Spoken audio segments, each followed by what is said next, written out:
into the world. Hey, I got at All of Us Strangers like 2 hours ago. I'm still emotionally devastated, still not recovered, still very sad. I'm not gonna even go too deeply into what the plot is for this movie because I only really kind of knew what it was about, and I kind of wish I knew absolutely nothing because there were some people who didn't even know the premise who are even more shocked by some of the stuff that happens or by some of the reveals. Andrew Scott, oh my God, we're gonna rave about him. Andrew Scott, lead actor, a gay writer in London. He's living a very isolated, lonely life.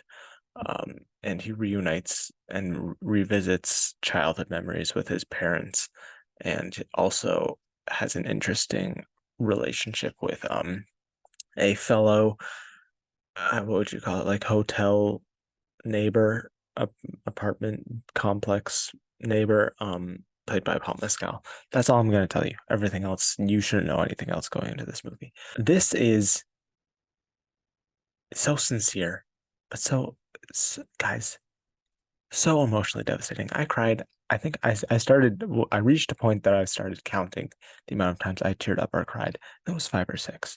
Like at least three or four legit times where the tears actually left my face and started streaming down. Yeah, emotionally devastating. It's a meditation on loneliness and grief and isolation and what all of that does to us, how that affects us, how we end up in that situation, how we often people who end up in that situation find it very difficult to put themselves back out there and get back out there, how it really is dramatic and some dramatic stuff in here. And yeah, Andrew Scott's character is also dealing with his sexuality. God, it's really hard to talk about in terms of I don't want to spoil anything in case you don't know anything. He's dealing with his sexuality and um how that aspect of himself interacts with his parents and what they think about that and their relationship. And it also connects with Paul Mescal and his relationship with him. Some juicy moments in here. This is a festival with a lot of sex so far. This festival, poor things than this. Um, Not complaining, but yeah, yeah, sex is back in movies, guys. Sex is back. It is really nice when you see Andrew Scott and his whole relationship with his loneliness, and then when he's able to open up and have more of a relationship and relate to Paul Mescal's character, they're able to bond over their connection in terms of them both feeling that otherness of being gay, especially within their families. If you watch the trailer, hopefully you didn't, just don't know anything going into this movie, but there's a quote like how both of them feel like strangers in their family because of their sexuality. Once again, contributing to the loneliness and isolation within this film. Um, all of their scenes together were great, but honestly, the standout scenes for me are between Andrew Scott and his parents. It's just especially Claire Foy. There's Claire Foy's performance in this film. She has some great funny moments, but she also has the most powerful dramatic moments.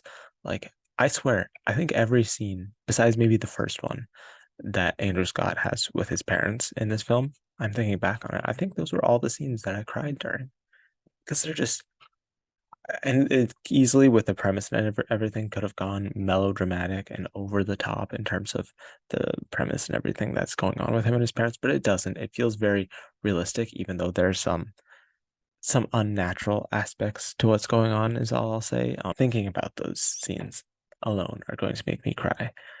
And it's very emotionally powerful. I haven't been this emotionally moved by a movie in a long time. Like, I can't remember the last movie that I cried this much during. The thing is the ending. I'm still not completely sure. I think I know what's going on, but I'm not completely sure what happens at the end and what the ending is then saying the rest of the movie is.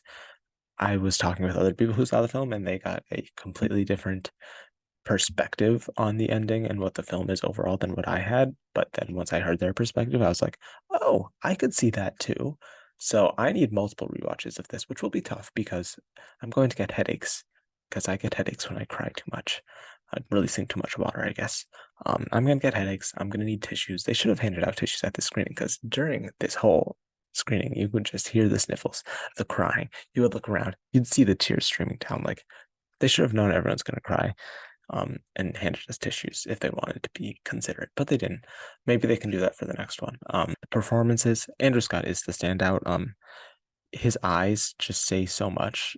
Like there's not a lot of dialogue in this film, especially like the first 15, 20 minutes. There's not much dialogue at all before he starts interacting with Paul Mescal's character, because of course he's living a lonely life. Um, but like those eyes, those Andrew Scott eyes, they pierce you and they tell you everything about him. And when he cries, I don't know, maybe it's just something about his eyes, and when he cries too, that just makes it even more powerful. Like when you see his tears welling up, I'm like, oh my God, I'm about to endure another round of emotional sabotage and distress, and I'm going to be sobbing, and I'm going to love it, but also hate it, and feel called out, and also seen, and also all of the emotions. Like I do think this particularly does resonate with me, this kind of story. He's incredible. The other cast standout, I mean, they're all good of the four main cast members, but the other cast standout would be Claire Foy for me. There's just something about her mother character and her scenes and the relationship she has with Andrew Scott. And she sings a song to him at a certain point that has a double meaning. I sobbed. She has multiple conversations with him. I sobbed. He has a conversation with multiple conversations with Jamie Bell. I sobbed. Um, and his scenes with Paul Mescal are also great. They're just not as sad, so I didn't sob during them. But they're also great and a great parallel to what's going on with his scenes with his parents. And it's just a great contemporary look at the queer experience. And a lot of the isolation that and strangering and otherness that comes with that. I don't know if it's my favorite movie of the year. I like I said, I need to see this movie again and like maybe talk to more people who have seen it, or like watch some video analysis, or like because there's not much going out there right now because not many people have seen it.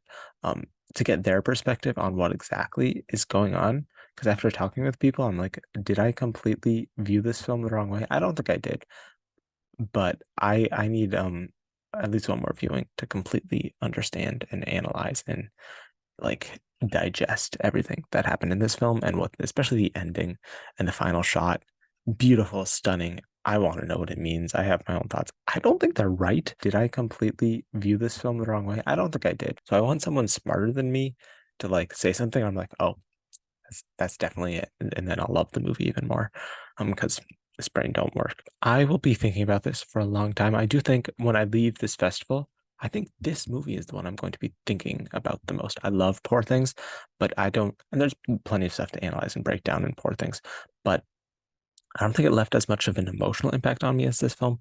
I don't think it left me as ponderous as this film left me. So I think I'm really going to be thinking about this movie a lot. Oscar chances, I guess I can talk about that. I don't know. Adapted screenplay, I think if Barbie stays in adapted, it might not get in. Um, but if Barbie stays an original, then I think it would get in. I think it's like on the outer edge of adapted screenplay. I wish Andrew Scott could get in, but actor is packed and full of them. This isn't like people. I heard people say it's like a very subtle performance. And during a lot of the movie, it is, but like he cries a lot too. He like has some pretty baity moments. So like if the movie is a big contender overall, he's obviously the standout performance. And he has baity moments. Like he cries a lot. He breaks down plenty of times. He's also gay, and they like it. He's a gay actor playing a gay character. Andrew Hay mentioned that in the Q&A. Good work, good work. But because he's a gay actor playing a gay character, not a straight actor playing a gay character, probably hurts his Oscar chances. To be honest, I mean, they love when you are straight and go gay. I don't know, but Coleman Domingo, gay playing gay, also. So I think either if neither of them get nominated, wow, wow, conspiracy theory. But yeah, I would love for him to be nominated. I don't think Paul Mescal is going to be in contention for supporting actor. He's great in the movie. It's not giving Oscar nomination performance, even though he is great. He kind of serves his purpose and his character. Doesn't have a ton to do. I think he really more services Andrew Scott's character and performance than like kind of having his own. He does have like a moment or two, especially towards the end. But yeah, I don't think he'll get in. I would love for Claire Foy to be in contention for supporting actress. Once again, I just don't think this film, as of right now, is going to be that strong for her to get in there. But please prove me wrong. She's deserved. Oh my God, Claire Foy and the supporting actress category. There's they have something against her. First Man, Women Talking. Now this. We're gonna get you that nomination one day, Claire. I promise. We're gonna do it. We're gonna do it. If it's the last thing I do, we're gonna do it. But yeah, love this movie. Watch it. I am tired and emotionally devastated. I'm gonna go cry myself to sleep, and I'll see you all in the next video.